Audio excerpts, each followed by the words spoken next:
也擅长摔跤，对，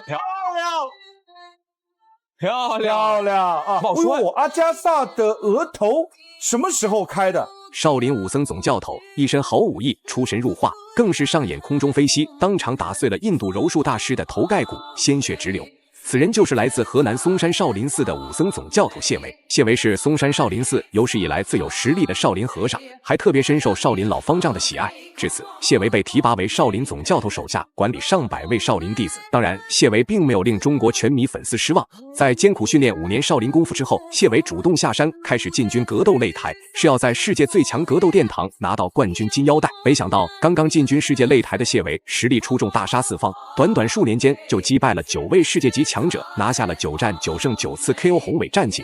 中国功夫也在谢维的宣传之下开始大放异彩。就在谢维越战越勇、连战连捷的时刻，却突然杀出一位印度柔术冠军，向谢维发起了指名挑战。他就是来自印度排名第2的柔术大师阿加萨。阿加萨身材强壮，柔韧性极高，经常能在擂台上做出常人难以做出的柔术动作。至此，阿加萨才成为了谢维成功路上最恐怖的对手。上台之前，阿加萨还放下豪言，自己会亲手终结谢维的连胜，证明实力。好了，废话不多说，让我们看看2位选手表现如何。随着裁判一声令下，比赛正式开始。红黑短裤就是中国选手谢维，深蓝短裤就是印度选手阿加萨。要论身体强度来看，阿加萨的确不可小觑，健壮的肌肉和精湛的柔术技术，早已使得阿加萨成为了格斗擂台最强悍的职业选手。哪怕精通站立的谢维做足了防抱摔训练，依旧不敢轻易的接近阿加萨那位。我们就想摔谢维，对，太明显了。不过谢维呢也擅长摔跤，对，漂亮，打跟进。刚才那一拳把对手撂倒之后呢，在对方地面时那一拳打得也够准，不错。还是尝试下潜抱单腿，是谢维防摔做得不错，这下躲掉了，再逃，再转过身来，被对方压向笼边。处理的整体还不错啊。包括呢打的那2下，我们说这个锤击基本也都是打在了有效部位，没有打这个不合法的位置。哦，厉害厉害！要真得说阿加萨的一个摔跤能力是很棒啊。阿加萨深知自己能够抱摔对手的机会来之不易，只能咬牙硬撑，继续运用全身重量对谢维展开压制。不过谢维尽管被压制，依旧没有出现紧张慌乱的心理，反而一边后撤一边寻找挣脱机会。毕竟比赛刚刚开始，双方选手体力都很充足，阿加萨也不能100%保证自己能够拿到比分优势。不只是传统的我们说古典跤、自由跤的这种选手，他的柔道的这种技术，我们刚才也能感觉到。是，所以我们说他是一个柔道选手加上一个摔跤好手。这场比赛摔跤选手间的较量好看了。挺有意思。2个人在摔与防摔上面都很有自己的办法。我们看2个人腿的维度上面都差很大，真的是厉害啊！是，真的是厉害。但是防摔上面，谢维也起身很快，起身非常快。对，如果说摔跤技术一般的选手的话，被阿加萨这么带进地面，他其实很难逃，而且不会在瞬间当中去反应这个交感。是。这个是我们说柔术选手当中的很重要的一环，交感。比赛进行到现在，尽管阿加萨使出了浑身解数，都无法将谢维压制，甚至白白耗费了许多体力储备，这也让阿加萨陷入到了比较被动的局面。如果自己不能在这回合铃声敲响前拿到比分优势，自己说不定后2回合将会特别狼狈。所以这回合是阿加萨控制比赛主导权最关键的几分钟。必须要说前面的这个4分多钟时间是非常高水平、非常绚烂的4分多钟，没错， 2个人都有很好的表现，2个人有着很出色的交感，而且呢，在比赛当中也运用的相当成熟。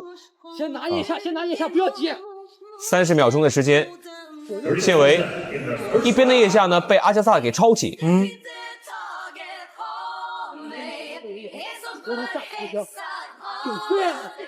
好的，好的。经过Conor 的指挥呢，也是避免在笼边和对手过多的纠缠，通过膝撞重新回到圆笼的中央。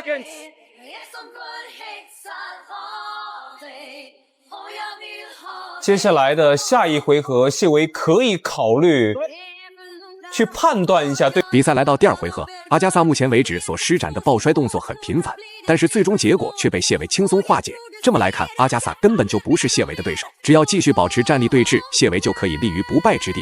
阿加萨这家伙短时间也不敢进行太激烈的下潜抱摔，以免出现防守失误被压制。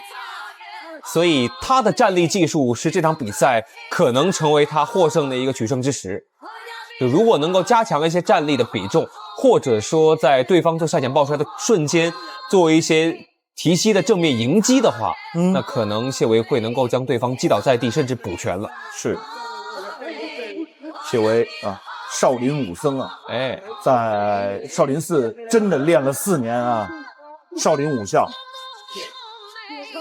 ，14岁学到18岁。谢维又换了一个反架，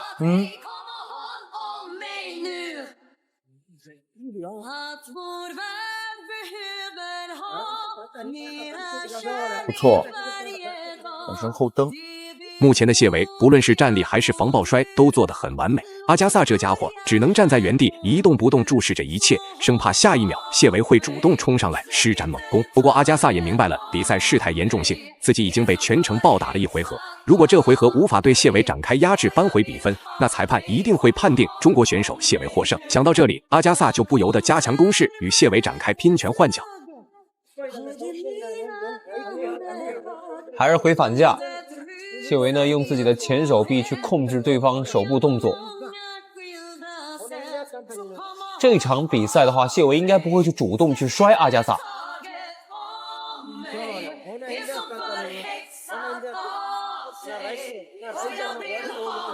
第二回合还剩下3分钟的时间，3分钟的时间，这个回合阿加萨漂亮，阿加萨减少了自己下潜抱摔的尝试，应该也感觉到上一回合那样的打法呢太消耗，而且回报很低。没错，尤其是摔这样的一个这么擅长打摔柔的选手，可能还是要寻找机会。对他来说，你看，利用你进攻的机会，突然的下潜，防守真好啊。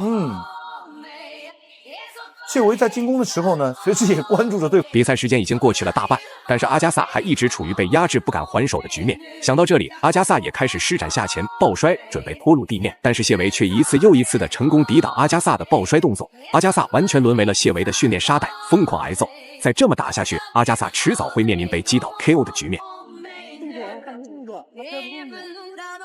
场边这个团队给谢维不断的在支招。还有1分钟，指令很明确啊。是，阿加萨呢，我们看除了摔以外，他还有更多的进攻手段才行，因为现在这段时间他这个手段太单调了。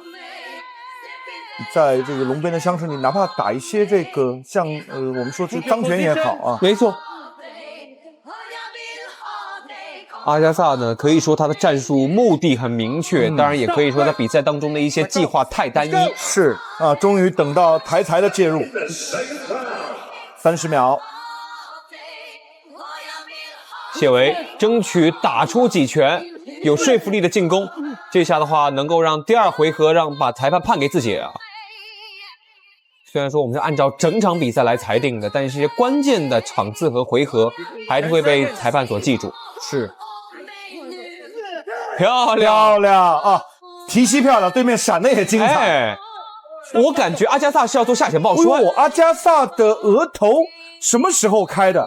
开了一道好。最后公布比赛结果，谢维实至名归，赢下了比赛最终胜利。大家认为谢维本场比赛表现如何呢？欢迎在评论区留言讨论，我们下期再见。